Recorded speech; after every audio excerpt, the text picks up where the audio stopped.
കേന്ദ്രവുമായി ബന്ധപ്പെട്ടൊരു നിയമം ലംഘിച്ചുകൊണ്ട് നടത്തിയിട്ടുള്ള ഒരു പ്രവർത്തനം, അതിന് കൃത്യമായി അന്വേഷണം നടക്കണം എന്നാണ് ഞങ്ങൾ ആവശ്യപ്പെടുന്നത്. ഇപ്പോൾ പറവൂരുമായി ബന്ധപ്പെട്ട് ഞങ്ങൾ നിരവധിയായ സമരങ്ങൾ ഞങ്ങൾ നടത്താൻ പോകുന്നുണ്ട്. കാരണം ഇതാണ്, ഇതിന്റെ ഒരു നിജസ്ഥിതി. ഇങ്ങനെ ആരെയും കൂസാതെ ഒരു നിയമത്തിനും വിധേയനാകാതെ ഇങ്ങനെ ഒരു രാഷ്ട്രീയ നേതാവ് വളർന്നു വന്നാൽ ഈ നാട്ടിലെ ആളുകൾക്ക് ജീവിക്കണ്ടേ? ഇതിൽ മറ്റൊരു പ്രധാനപ്പെട്ട കാര്യം, CPM മാത്രമാണെത്തിലുള്ള ചോദ്യങ്ങൾ ഉന്നയിക്കുന്നു എന്നുള്ളതാണ്. ഈ സമയം വരെ ഈ വിഷയമായിട്ട് ബന്ധപ്പെട്ട് രാജീവ് ചന്ദ്രശേഖരോ അദ്ദേഹത്തിന്റെ പാർട്ടികളുടെ BJP ഒന്നും സതീശനെതിരെ ഒരു അക്ഷരം മിണ്ടുന്നില്ല എന്നുള്ളതാണ്. ഒരു പ്രതിഷേധം പോലും നടത്തുന്നില്ല എന്നതാണ്. അതിപ്പോ നിങ്ങൾക്കൊക്കെ അറിയാവുന്നത് പോലെ RSS നേതാവിന്റെ പടത്തിന് മുന്നിൽ കുനിഞ്ഞു നിന്ന് ദീപം തെളിയിച്ച് പോരുന്ന ഒരു വ്യക്തിയാണ്. അത് മാത്രമല്ല, വിശ്വ ഹിന്ദു പരിഷത്തിന്റെ ഇവിടുത്തെ നേതാവ് പോലും പറഞ്ഞിട്ടുണ്ട്, ഇലക്ഷൻ വരുമ്പോ ഞങ്ങളുടെ അടുത്ത് വോട്ടിന് വരാറുണ്ട്, ഞങ്ങളോട് വോട്ട് അഭ്യർത്ഥിക്കാറുണ്ട്. പക്ഷെ പ്രത്യക്ഷത്തിൽ ജനങ്ങളുടെ മുന്നിൽ ഇദ്ദേഹം വലിയ മതനിരപേക്ഷവാദിയാണ്, സെക്യുലറിസ്റ്റ് ആണ്, പ്രസംഗം നടത്താറുണ്ട്, ജനാധിപത്യവാദിയാണ്. പക്ഷെ ജയിക്കാൻ വേണ്ടി ഇദ്ദേഹം ഈ കേന്ദ്രങ്ങളിലൊക്കെ പോവാറുണ്ട്. അപ്പൊ അവരുടെയൊക്കെ സ്വാഭാവികമായ പിന്തുണ അദ്ദേഹത്തിന് ഉണ്ടാവാം. അതൊരു കാര്യമാണ്. ഇനി മറ്റൊന്ന്, വേറൊരു വിഷയം, നമ്മുടെ കേരള ലെജിസ്ലേച്ചർ അസംബ്ലിയുമായി ബന്ധപ്പെട്ടുള്ള പ്രൊസീജിയർ ഉണ്ട്, നടപടിക്രമങ്ങളുണ്ട്. ഒരു MLA പാലിക്കേണ്ട നടപടിക്രമങ്ങൾ, അല്ലെങ്കിൽ മന്ത്രിയുമായി ബന്ധപ്പെട്ട നടപടിക്രമങ്ങൾ ഓരോരുത്തർക്കും. അപ്പോ ഈ ആക്ട് ആൻഡ് റൂൾ അനുസരിച്ചാണോ ഇദ്ദേഹം പോയിട്ടുള്ളത്?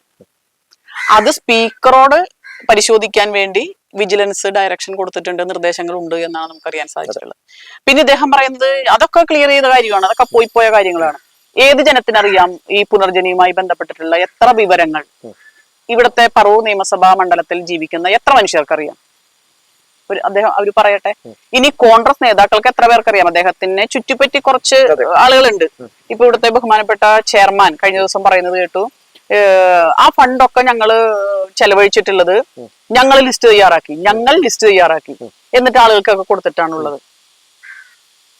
ഒരവസരത്തിൽ ഈ പ്രതിപക്ഷ നേതാവ് തന്നെ പറഞ്ഞു, ഉമ്മൻചാണ്ടിയുടെ കാലത്ത് വീടുണ്ടാക്കി കൊടുത്തിട്ടുണ്ട്, പക്ഷെ ഞങ്ങൾ ആരോടും പറയില്ല. ഇതെന്തൊരു ലോകം, എന്തൊരു നാട്! ഇത് വെള്ളരിക്കാ പട്ടണമാണ്. ഞങ്ങൾ ഇഷ്ടംപോലെ വീടുണ്ടാക്കി കൊടുത്തിട്ടുണ്ട്, പക്ഷെ ഞങ്ങൾ ആരോടും പറയില്ല. നിങ്ങൾ പറയണമല്ലോ.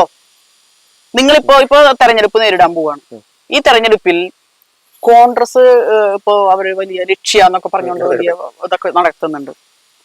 ലോക്കൽ ബോഡി ഇലക്ഷനിൽ വലിയ വിജയം നേടി എന്നുള്ളൊരു ഗമയിലാണ് നടക്കുന്നത്.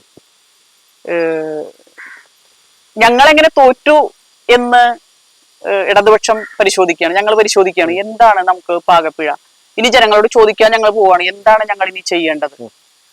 ഒരു ജനാധിപത്യ രാജ്യത്ത് ഗവൺമെന്റ് ദാരിദ്ര്യം ഇല്ലാതാക്കുക, പട്ടിണി ഇല്ലാതാക്കുക, വീടില്ലാത്തവർക്ക് വീട് കൊടുക്കുക, സാധാരണക്കാരുടെ മക്കൾ പഠിക്കുന്ന സ്കൂളുകൾ എല്ലാവർക്കും പഠിക്കാൻ പറ്റുന്ന നല്ല മികച്ച വിദ്യാഭ്യാസം കൊടുക്കുക, റോഡുകളും പാലങ്ങളും ഉണ്ടാക്കുക, കർഷകർക്കും തൊഴിലാളികൾക്കും ആശാവർക്കർമാർക്കും തൊഴിലുറപ്പ് തൊഴിലാളികൾക്കും ഇന്ത്യയിൽ ഒരിടത്തുമില്ലാത്ത തരത്തിലുള്ള പ്രതിഫലം കൊടുക്കുക, അവർക്ക് വേണ്ട സാമ്പത്തിക സഹായങ്ങൾ കൊടുക്കുക, ക്ഷേമനിധി ഉണ്ടാക്കുക, പെൻഷൻ കൊടുക്കുക. ഇതൊക്കെ ചെയ്തിട്ടും ഞങ്ങൾ ഇങ്ങനെ തോറ്റു എന്ന് ഞങ്ങൾ ഇങ്ങനെ അന്തിച്ചിരിക്കുകയാണ്. ഇനി എന്താണ് പ്രശ്നം? ഞങ്ങളത് പഠിക്കാൻ പോവാണ്, എന്തെങ്കിലും പ്രശ്നം ഉണ്ടാവുമായിരിക്കും. ഇതേ അന്താളിപ്പ് കോൺഗ്രസിനകത്തുണ്ട്. ഇവര് തമ്മിൽ കൂട്ടം ചേർന്നിരുന്നു പറയേണ്ടത് നമ്മളെങ്ങനെ ജയിച്ചു? കാരണം നമുക്ക് ചെയ്യും, ഞങ്ങൾ പറയുമ്പോ നമ്മളെങ്ങനെ തോറ്റു, നമ്മൾ ഇന്ന കാര്യങ്ങളൊക്കെ ജനങ്ങൾക്ക് വേണ്ടി ചെയ്തിട്ടുണ്ട്. പക്ഷെ ഇവന്മാര് ഇത് ചിരിക്കുന്നുണ്ടാവും, നമ്മളിത് എങ്ങനെ ജയിച്ചടാ എന്നൊരു പരസ്പരം ചോദിക്കുന്നുണ്ടാവും. കാരണം മുൻകാലങ്ങളിൽ നമ്മൾ സ്കൂൾ പൂട്ടിയിട്ടുള്ളൂ, ആശുപത്രികളിൽ മരുന്നും ഡോക്ടർമാരും നഴ്സുമാരും ഇല്ലാതാക്കിയിട്ടുള്ളൂ, പൊതുമേഖലാ സ്ഥാപനങ്ങൾ നമ്മൾ അടച്ചുപൂട്ടിയിട്ടേ ഉള്ളൂ, റോഡുകളും തോടുകളും ഒക്കെ കൊളാക്കിയിട്ടേ ഉള്ളൂ. ഇങ്ങനെ നമ്മൾ ഇത്രയും അധ്യാപകരുടെയും ജീവനക്കാരുടെയും 15% സാലറി കട്ട് ചെയ്യണം. പെൻഷൻ കോൺട്രിബ്യൂട്ടറി പെൻഷൻ എന്ന് പറഞ്ഞൊരു സാധനമുണ്ട്, അതായത് പണിയെടുക്കുന്ന ജീവനക്കാരിൽ നിന്ന് തന്നെ പിരിക്കുക. ആ സാധനവും കൊണ്ടുവന്നത് 2014 ഉമ്മൻചാണ്ടിയുടെ ഗവൺമെന്റ് ആണ്. അപ്പൊ നമ്മൾ ഇത്രയൊക്കെ ദ്രോഹം ചെയ്തിട്ടും, നമുക്ക് പൂർവ്വകാല ചരിത്രം നമ്മുടെ ഇതാണ്, എന്നിട്ടും വീണ്ടും നമ്മൾ ജയിച്ചിരിക്കുന്നു. ഈ ഒരു അവസ്ഥയിലാണ് കോൺഗ്രസ്. ഇപ്പൊ നിയമസഭാ തെരഞ്ഞെടുപ്പ് വരുന്നു. മനുഷ്യര് ഈ രാജ്യത്ത്, ഇപ്പൊ ഞാനും ഒരു ജനത്തിന്റെ ഒരു ഭാഗമാണല്ലോ. നമ്മൾ വിചാരിക്കുന്നത്, നമ്മളൊരു ഇലക്ഷനെ നേരിടുമ്പോൾ ഒരു ജനാധിപത്യ രാജ്യത്ത് സാധാരണ ജനങ്ങൾ എന്താ വിചാരിക്കുക, കരുതുന്നത്, അല്ലെങ്കിൽ ആ ഇലക്ഷനുമായി ബന്ധപ്പെട്ടുള്ള ഒരു തീരുമാനം എടുക്കുമ്പോൾ ഇവരെന്തൊക്കെ ചെയ്യും, അതെ.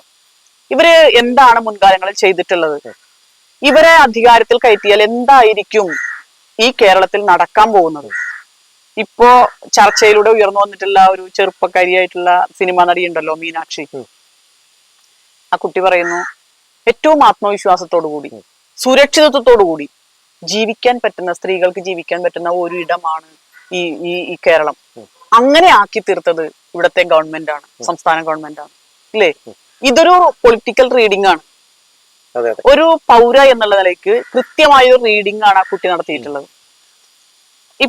അപ്പൊ ഞാൻ സൂചിപ്പിക്കുന്നത്, ഈ പ്രസ്ഥാനത്തെ എന്ത് വിശ്വസിച്ച്, ഒന്ന് നാട്ടിൽ നിന്ന് പിരിച്ച ഫണ്ട്, അത് യൂത്ത് കോൺഗ്രസ് ആകട്ടെ മൂത്ത് കോൺഗ്രസ് ആകട്ടെ, പിരിച്ച ഫണ്ടിന്റെ കണക്കില്ല.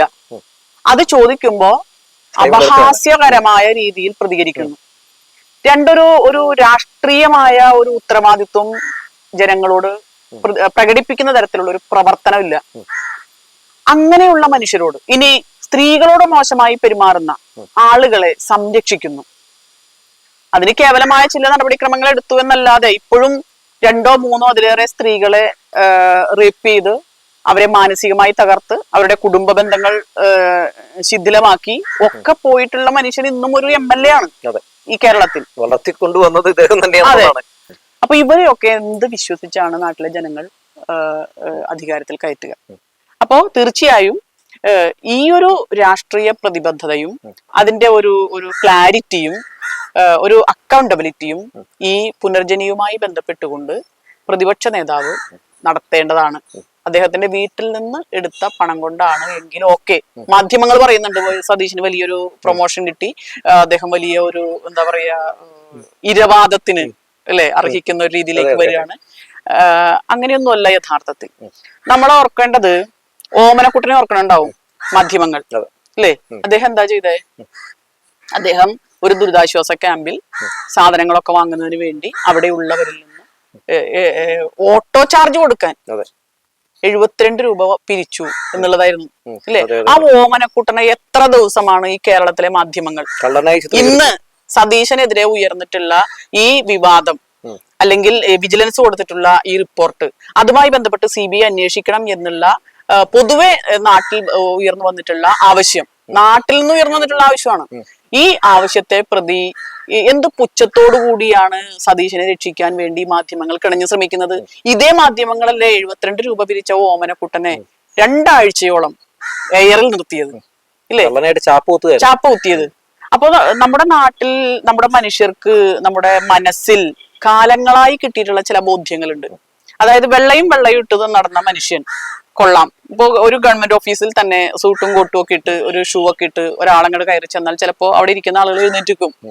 എന്നാൽ ഒരു സാധാരണ മനുഷ്യൻ അവന്റെ ആവശ്യത്തിന് വേണ്ടി കയറി വന്നാൽ അവനൊരു പുച്ഛത്തോടു കൂടി എന്തിനു വന്നു എന്നുള്ളൊരു ഭാവത്തോടു കൂടി നോക്കുന്ന ഒരു മനസ്സുണ്ട്. ആ മനസ്സ് നമുക്ക് എല്ലാവർക്കും ഉണ്ട്.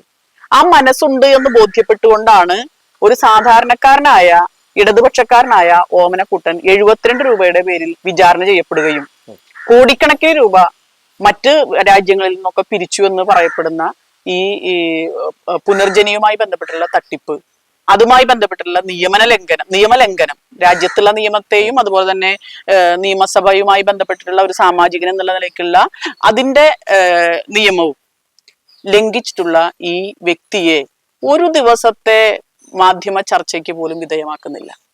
ഇത് നമ്മുടെ മനസ്സിനുള്ള ഒരു വരേണ്യ ബോധത്തെ അല്ലെങ്കിൽ വരേണ്യതയെ നമ്മൾ ബഹുമാനിക്കുകയും ആദരിക്കുകയും ചെയ്യേണ്ടതാണ് എന്നുള്ള പരമ്പരാഗതമായി കിട്ടിയിട്ടുള്ള ഒരു ബോധമുണ്ട്. അത് എനിക്ക് തോന്നുന്നു ജന്മിത്വവും രാജവാഴ്ചയും കൊളോണിയലിസവും ഒക്കെ ഒരു ബന്ധപ്പെട്ട് നമുക്ക് കിട്ടിയിട്ടുള്ള, ഇപ്പൊ വെളുപ്പിനെ നമ്മൾ ഇഷ്ടപ്പെടുന്ന ആളുകളാണല്ലോ, അല്ലെങ്കിൽ വിദേശീയർ യൂറോപ്യന്മാർ എന്ന് പറഞ്ഞാൽ നമ്മളെക്കാൾ വലിയ ആളുകളാണ് എന്നുള്ള ഒരു അധമബോധം, നമ്മളെ കുറിച്ച് ഒരു അധമബോധവും നമ്മുടെ തലയ്ക്ക് മുകളിൽ നമ്മുടെ തോളത്ത് ചവിട്ടി കയറി ഉയർന്നു വന്നിട്ടുള്ള ഈ പൊതുപ്രവർത്തകരായിട്ടുള്ള ആളുകളെയൊക്കെ വലിയ രാജഭക്തിയോടുകൂടി യജമാന ഭക്തിയോടുകൂടി നമ്മുടെ മനസ്സിലുണ്ടായിട്ടുള്ള ഒരു സൈക്കോളജിക്കൽ ഒരു ഭാവമാണത്.